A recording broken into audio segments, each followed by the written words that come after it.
Vous dire, c'est ça le qana'a. Je suis riche, j'ai des millions, alhamdulillah. J'ai pas, alhamdulillah. J'ai la santé, alhamdulillah. J'ai pas la santé, alhamdulillah. Et je n'essaye pas de transgresser pour avoir plus que ce que Dieu a décrété pour moi. Ça, c'est la satisfaction. Sinon, on va tomber dans quoi? Dans quoi sont tombées beaucoup de personnes? L'ingratitude, toujours à se plaindre et en vouloir trop. Et ça pousse à quoi? Au mauvais comportement vis-à-vis d'autrui et au mauvais comportement, a fortiori, vis-à-vis d'Allah Azza wa Jal. C'est comme si tu disais, ya Allah, pourquoi t'as donné à lui et pas à moi? Tu te prends pour qui à parler comme ça, ya Abdallah? Peut-être que demain, Allah, il allait t'enrichir. Dieu a ta parole, Dieu a décidé qu'il ne t'enrichirait pas, il va t'appauvrir. Ya Allah, pourquoi tu cherches à aller au-dessus de tes capacités? Pourquoi tu cherches des voies illicites pour avoir autre chose que ce que Dieu t'a décrété dans tous les cas? Et c'est pour cela qu'on trouve ça même maintenant chez les jeunes. Rien d'étonnant. Combien de parents aujourd'hui se plaignent des jeunes adolescents ou des jeunes, même pas adolescents, des jeunes enfants, 7 ans, 8 ans, 9 ans, et des plaintes qu'on n'entendait pas à une certaine époque. Jusqu'à ce que certains nous disent, mon fils me dit même plus merci. Il ne me dit même plus barakallahu fik. Presque il lève la main sur moi. Il m'insulte. Il hausse le ton. Wallahi, ces choses-là, il y a 20 ans en arrière, on ne les entendait pas. Nous, c'était inimaginable d'entendre ça. Et les anciens, bien qu'on n'est pas très très vieux, mais le diront. C'était le respect total. Peu importe l'état dans lequel tu étais, eh bien dans tous les cas, la relation avec les parents, c'est je lui embrasse la tête quand je le salue.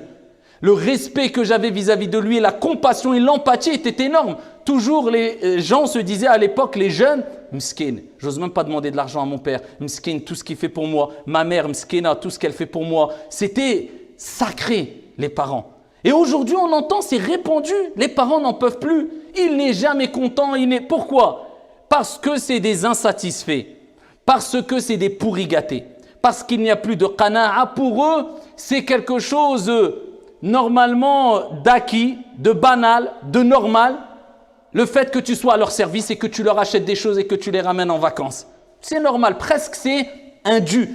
C'est comme s'il disait, c'est ton devoir, c'est mon droit sur toi. Les balances s'inversent. Subhanallah. À cause de quoi, billahi alaykum? Eh bien, les enfants ne donnent plus d'importance à ce qu'ils ont. Quand on dit pourri gâté comme un enfant à qui tu achètes toujours des cadeaux, il ne donne pas d'importance au cadeau. Même si tu lui achètes un autre cadeau, ouais, bon bref, je préférais l'autre. Mais nous, à une certaine époque, nos parents n'avaient pas peut-être les moyens qu'on a maintenant. Il n'y avait pas les moyens qu'il y a maintenant. Il n'y avait pas la même mentalité. Il n'y avait pas le confort et la sécurité, la facilité qu'il y a maintenant aujourd'hui. Et avec cela, même si on ne passait pas des vacances comme on passe aujourd'hui, même si on n'avait pas autant de choses que les enfants et les jeunes ont aujourd'hui, mais le peu qu'ils nous donnaient, on donnait de l'importance, on donnait de la valeur à cette chose-là. Et on est reconnaissant vis-à-vis de ces petites choses jusqu'à ce qu'on ait marqué dans nos esprits jusqu'aujourd'hui, quand ils nous ont acheté juste une certaine paire de baskets de marque ou un cadeau spécifique, et on ne l'oublie pas et on dit Mskin, mon père, Mskin à ma mère.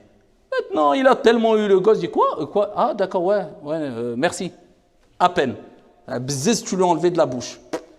Où est passé l'ihtiram, le respect? Où est passé l'empathie? Où est passé la compassion? Le fait qu'ils sacrifient tout pour qu'ils soient les meilleurs. Pourquoi? La banalisation, plus de reconnaissance. Plus de satisfaction et alors, c'est normal. Et ça, c'est extrêmement grave. Pourquoi? Parce qu'Allah déteste les ingrats. C'est pour cela qu'il est important d'inculquer ça à nos enfants, la valeur des choses. Même si tu veux gâter un enfant, gâte-le s'il le mérite. Mais quand il ne le mérite pas, non. Parce que ça va devenir des insatisfaits. Et ils vont banaliser les choses et ça, c'est une maladie grave. C'est même un cancer qui peut tuer l'âme et le cœur du jeune comme de l'adulte. Spirituellement, plus de vie, insensible, le regard vide, aucune reconnaissance. Comme si tu avais devant toi une planche quand tu voulais lui faire du bien. Il ne parle pas, il ne s'exprime pas, rien du tout. Et après? Et ça, c'est grave. Et ça touche les jeunes comme les personnes âgées, comme les adultes, comme moi-même, comme nous toutes et tous.